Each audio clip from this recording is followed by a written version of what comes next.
Son claims he got his long-distance girlfriend pregnant, but the ultrasound dates don't match up, and she canceled her visit when we demanded a DNA test after I saw photos of her with another boy's hand on her belly. The Black Cat. I, 30F, have a child who is 15M. We'll call him Ali plus other children aged 2, 6, 9, and 11. As you can tell by my own age, I was teen parent. I was lucky, and we married at 18. Still married, healthy relationship. Worked our way out of a very dire situation. Graduated, started a trade, etc. And we are comfortable, stable in all ways. This information is relevant. Ali has been friends with this girl. We'll call her Bree since he was 7 years old.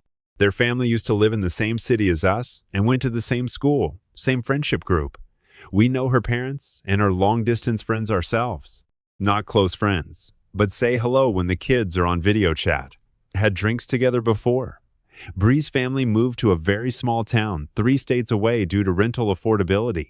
No secret. We all have talked about the rising costs of everyday life. The cost of living in this city has risen, forcing many locals out. They moved because of that and for better job opportunities 18 months ago.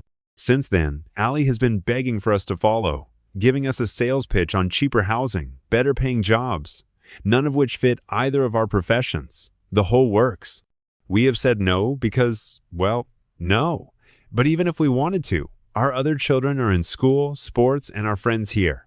Selling and buying another house, finding work outside of our skill set, or having to learn new skills. Any normal adult would understand this. He does not. Well, fast forward to Christmas. Bree's family come back to our city for a holiday, and the kids met up multiple times with each other. It was my understanding that they were always with the other kids, but obviously not since Bri is pregnant, and I am certain it was on purpose. He has access to condoms. I don't care for opinions on that. My access was restricted, and I had him. He has had sex for me, my husband, school. He knows damn well how babies are made and how not to have one. Ali now wants me to move to be with her and the baby. It's confirmed. I've talked to her parents and I said, no, I don't feel I need a reason. But he asked, you're 15. We don't have any proof it's your child yet. I'm not moving us away from our lives, and you aren't going alone until you're 18. We will do a DNA test. Then we will look at parenting plans. And topped it off with a too bad, too sad. You made your bed, now you have to sleep in it. He took that back to Bree, and now all communication between me and her parents has been cut. I'm a terrible person. My comments about the DNA test are disgusting, and it's fueling my son's hate for me. He says I am keeping him from the love of his life and future baby using my own successful relationship as proof it will work out. I actually don't even know if I am right or not. I'm just really upset and feel like my life I worked really hard for has been destroyed. Update 1 to answer some question. She is due September around the 22nd. So, no, there is no option for abortion. I don't think that or adoption ever was. Ali admitted it was on purpose last night. Apparently, it was Bree's idea first as a joke that turned into a plan together. Bree's parents will only pass messages through my son, and I have heard this for myself. I stood outside the door and listened to them. Tell him, tell you, mother. Insert info below because I know I will just go off on her about that still. They are talking about me with my kid. They are appalled. I would think that way of Bree when I have known her for more than half her life and do not wish to talk to me. I will not allow him to move out there alone. There are some past issues, such as Bri breaking up with him twice in the last 18 months because she found someone that she liked more her new town around August and October last year. Same boy, and when it ended, she came back to Ali. Bri is a nice girl, but her behavior is toxic and has been since a child. Her mother and stepfather are nice, but the relationship is unstable. The house is chaos. 9 children combined, blended family, and 2/3 teens with serious mental health struggles. He would be leaving stability for chaos and no structure. I want a DNA test. I will not budge on that. I am close to cutting his contact totally at this point because they are only empowering him and reinforcing his behavior towards me and his father. His father is a man of few words, which is unhelpful. So far, he's backed everything I have said and only really chosen to say, you have the intelligence of a pair update too. Things have gone south even further. At this point, husband and I have been blocked on all social media and numbers blocked. But the communication with Ali has continued. Ali gave us Bree's parents' email address to send an email to, but before using that, I asked him to video chat Bree with me there. And then I could ask Bri to please get her parents so I can talk to them about this and tell her that if they were going to continue to refuse, then I would be blocking all contact to Ollie and communication until this is resolved. I told Ollie this before the call. At first, he flipped out about it, but it was this, or I cut communication completely. I do think he understood that it is not okay that her parents are speaking to me through minors, and he said himself he would like us to talk to each other. Bree joined the call and hung up when she saw I too was there. Ollie called back a few times and she didn't answer. She asked via text why I wanted to talk to her, and Ollie told her that I wanted to speak to her mother, and if we didn't resolve the communication issue, then all contact would be ended until her parents made contact with us, and we make a plan for the next few months, including DNA and then birth arrangements. Said that if the baby is his, we will travel there for the birth and first few weeks after. He told her that I personally think it probably is his baby, but I want to be sure and make sure everything is done right from the start. Well, Bri blocked him with a reply, and he is totally heartbroken, not eating, sitting in his room all day and night, not mad at me. Surprisingly, very, very sorry for him and to us. Sad about it all, and I think regretful. He even asked me if there was a way to undo it for himself. I haven't talked about signing over rights because I think he's just upset right now. A mutual friend of Bree and Ali's here in our hometown showed him a few posts she has made in the last 24 hours. Things like, "It's you and me against the world, baby girl," and memes about deadbeat dads. She also announced the pregnancy, which she hadn't done yet, and the post had some single mother facts and quotes. Ali's friends knew about the situation, and a few were under the impression he had dumped her and the baby going by the posts, but when he explained that what had happened, they all rallied for him in the comments. I said not to, and now she's blocked them, and we can't see what she has posted. This is just a nightmare. I have had a plan personally, not said, but something I wanted to talk to her parents about, but I don't even want to waste my time at this point. Ali gave us Bree's parents' email address to send an email to with said plan. Basically, Bri does DNA blood test. We will pay the full $1,500 for it. If it is his baby, we can book flights and plan to be there for the first month. I'll stay too with Ali. Maybe even the whole family, and then we can also work on a parenting plan and getting into mediation for a judge to sign off on it. Ali's father and I spilled for the first 7 months of his life. So, we have done this before and we know the process, but at this point, I think I will just leave it to settle before sending an email. Update 3, the 3rd of June, 2025. Someone suggested I repost the update because they didn't see it until now. So, I Am Ollie's friend was able to see her Instagram through old account. They found the pregnancy announcement post, and if you scrolled across, it showed a digital copy of the scan Bree sent us as a 16-week scan. Apparently the first scan she had at the OB that is dated 0404 and clearly says GA 19 plus 3 weeks, making an August due date, I believe, or very early September. This would not line up with the due date given to us, but does line up with when her parents told me she was pregnant mid-April. They told us we've had the pregnancy confirmed and sent a photo of the printed pic, which the date isn't on there. I actually think it may have been cut off the top. I haven't told Ollie this yet because I want to be sure. I am very concerned about his mental health at the moment and taking that into consideration. But unless she gave the wrong period dates and the baby measured only 16 weeks, then it's not possible for it to be our son's.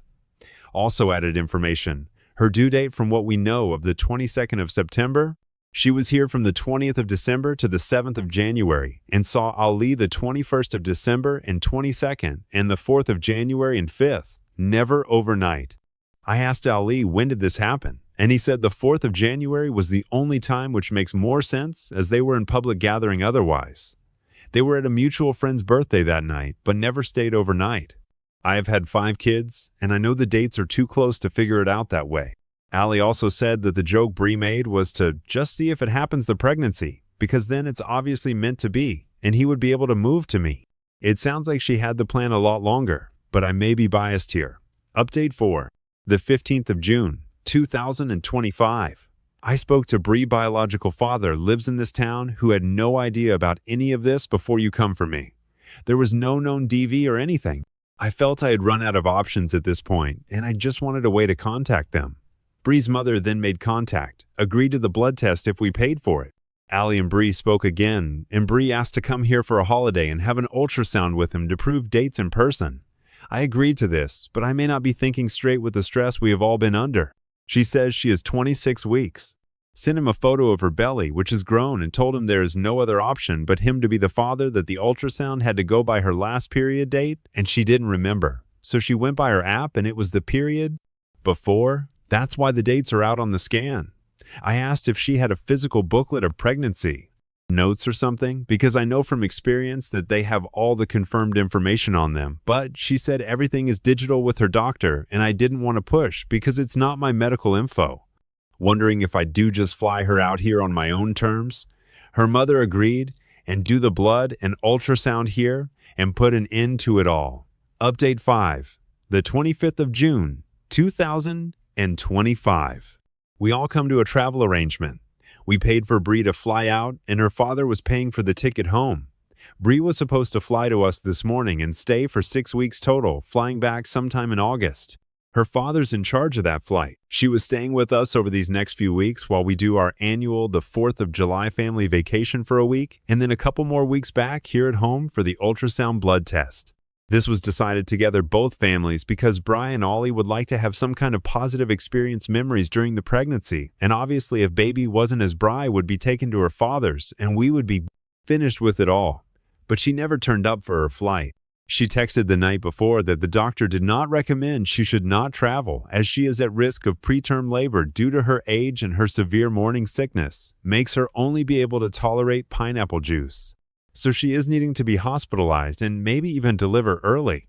This is on top of a group photo that included Bree, obviously pregnant in a tight tee, hugging the boy she was dating in her new town, his hand on her belly.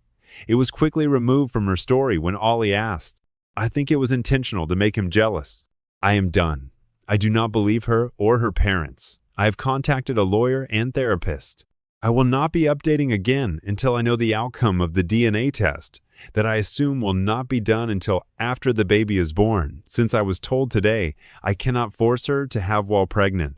If this baby is Ollie's and my grandchild, I am willing to move Bree here and have her live with us. It has no chance and will continue to ruin my son's life from afar. Next story. GF got pregnant, but my parents made me stay away, so I never got to meet my daughter until she was 4. But when my ex asked me to take care of her temporarily, I'm falling in love with being a dad and don't want to give her back. I got a girl pregnant when I was 20. She was 18. We weren't in a serious relationship, more like two young, scared kids who were hooking up over the summer, ended up with way more than we were ready for. When she told me she was pregnant, I freaked out. My parents told me to stay out of it. They said it would ruin my life, my future, that I wasn't ready, and getting involved would just make things harder for me, for her, for everyone. They stepped in, hired a lawyer, and started paying child support on my behalf. They told me to move on, and I did. At least on the surface, I finished college, got a decent job. From the outside, everything looks fine. But in the back of my mind, I always knew there was something missing. I've thought about her all the time over the last 4 years, as much as I tried not to. My daughter, I never met her, not even when she was born. I wondered what she looked like, what her voice sounded like, if she liked music or cartoons or dinosaurs or dolls. I always meant to reach out someday, but shame kept getting in the way. I didn't know how to face her, or her mom, or what I'd even say. I knew I didn't deserve a place in her life. And then a few weeks ago, I got a message from her on social media. Her mom left an abusive relationship and ended up in a shelter. She's doing everything she can to stay safe and get back on her feet, but she couldn't keep our daughter with her. And there's no safe or available family on her side. Her mom is an alcoholic, so her parents' house isn't safe. She's very paranoid about this guy coming after her and wanted our daughter. I feel like I lie her, calling her our daughter, BTW, far away from where she currently is. She asked me if I'd temporarily take care of our daughter, and that I don't need to even identify as dad. We talked on the phone after initially talking online. Everybody advised me against getting involved now, but I feel like this is the least I can do. I was probably awake for 2 days straight trying to decide what to do. So now my 4-year-old daughter is living with me, 3 hours from her mom at her home, in a home she's never seen before, with a man she doesn't know. She's small, sweet, cautious. She doesn't talk much, but she watches everything. She asked me if she's going to stay here now, and when I said yes, For a while, she just nodded and went back to coloring. No crying, no big reaction. That kind of quiet acceptance from a kid her age is devastating. I didn't know she had a peanut allergy until I read it in the folder the caseworker handed me. I didn't know her favorite color. It's purple. I didn't know that her favorite food was mac and cheese, or that she hums to herself when she draws. I missed all of it. I didn't even know that I needed a car seat for a 4-year-old and had to get one when I drove out there to pick her up. I feel like an imposter playing dad. I know absolutely nothing, and of course, have anyone I know with kids on speed dial right now. Everything I should have learned over the past 4 years is hitting me all at once. I thought I had my life together, but now it feels like I'm starting over with someone who has every right not to trust me. I know I can't undo the past. I know I failed her badly, but I'm here now and I'm trying just completely clueless. Update the 4th of June, 2025. Hi. So, I posted around 2 weeks ago about my 4-year-old daughter coming to live with me and really meeting for the first time. I didn't expect to receive so many responses, and I think I needed all of the support more than I even realized at the time. I was honestly nervous to post because I figured I'd just get more judgment about not being involved in her life until now over any actual advice. And I'm not saying that judgment wouldn't have been warranted. The amount of support and encouragement I've received here and from all of the people who have sent me DMs has been really surprising, and I'm thankful for it. Sorry, this is another long post coming. Life has been really busy the past few weeks, so I haven't really had the mental energy to come on and make an update or respond into any posts, although I've been lurking and reading posts here lately. The first week she was here, I took off work. The next week, I worked from home, but not much work got done. Since then, I've mainly been working from home and actually doing work, but I have had to go in a few days and take her with me since I had no other option. I took her in on days when few people were there. The situation is a little weird when it comes to qualifying to paternity leave or FMLA. She's not my foster kid, she's not a new baby, and she's not a newly adopted kid. Regardless, since this was so unexpected, I'm not really in a position to take several weeks off at a reduced or absent salary. So, I need to find daycare as soon as possible. I feel really guilty about it. Her whole life has been turned upside down, and I think she's starting to get comfortable with me. And now, I'm going to put her in another new situation with a bunch of other new people. At the same time, it also can't be that great for her to mainly only be around me all the time, right? I've already been warned that we'll probably be on a waiting list for daycare no matter where we go. Is that true? And how long are we talking? Somebody at work who lives over on my side of town recommended a daycare that would work great since I pass it on my way to work.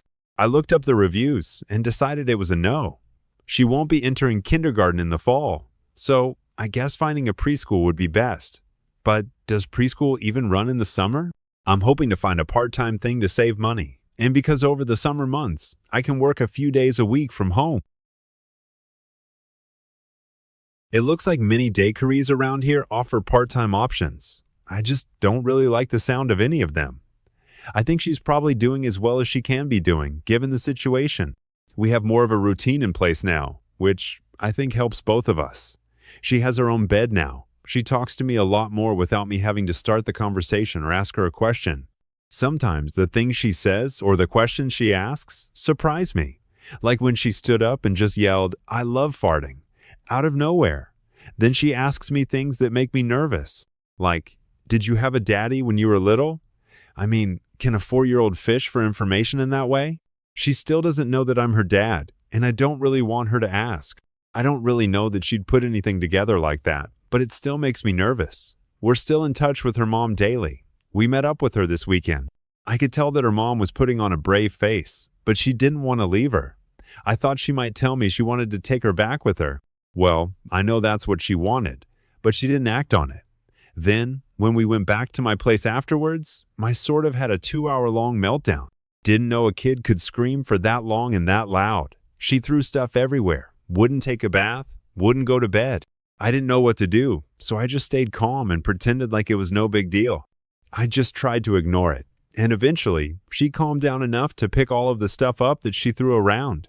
It's the first time she's ever acted like that, and I didn't expect it. I suggested to her mom that maybe she should try to move out here, which is 3 hours from where she's at now. Maybe a new area would be good for her, and it would get her away from her boyfriend, ex-BF, whatever he is. I'm not inviting her to come stay with me, But I guess if she needed to temporarily stay somewhere very short term, she's nervous to leave her job because I guess they've always been very supportive of her and flexible. She also doesn't completely trust that I'm committed to being an actual present father in our daughter's life, which I can totally understand. We've had some serious conversations about it. I've apologized. I've told her that I understand I'm going to have to prove myself, and thankfully, she is willing to give me a chance. But she says it'll take a long time for her to feel like she can really rely on me, and before she'll be ready to tell our daughter that I'm her dad. She said it might take a year before she's ready to tell her that.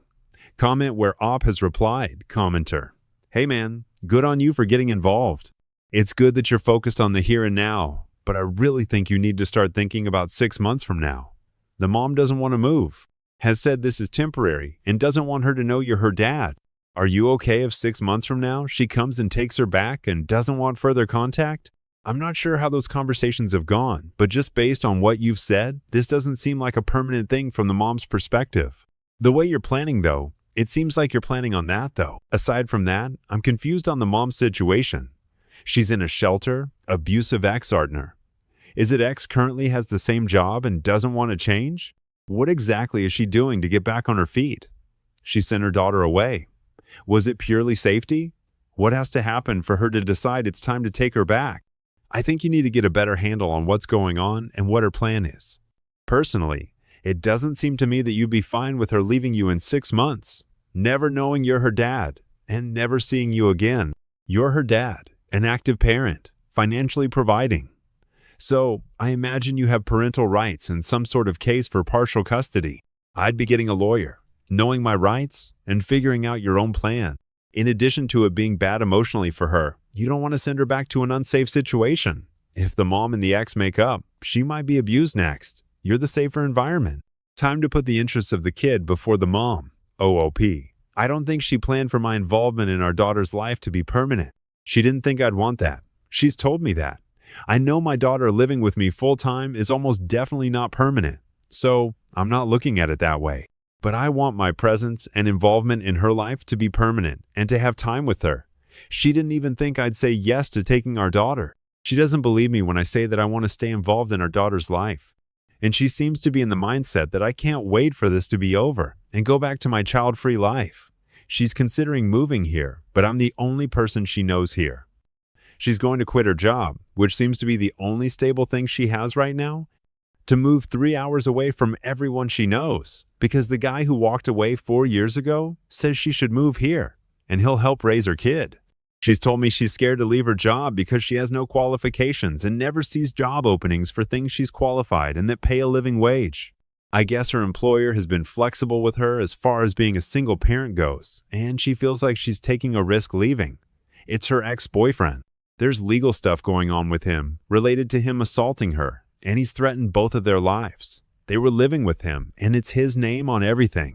But I guess whatever he did to her the last time, she just left with practically none of their belongings. So she's scared of him, which is all the more reason to move away from there in my mind. She's trying to save up money to get her own place to live. She told me she had no savings at all. Nothing, basically. She's saying she needs a few more months, but doesn't know if she can last that long being away from her daughter. I will be establishing some things legally, like my right to see my daughter, and possibly some form of custody. TBH, going into this, I didn't know that I definitely feel this way. In the beginning, it really was a temporary thing for me too. So this is all happening very fast in a way.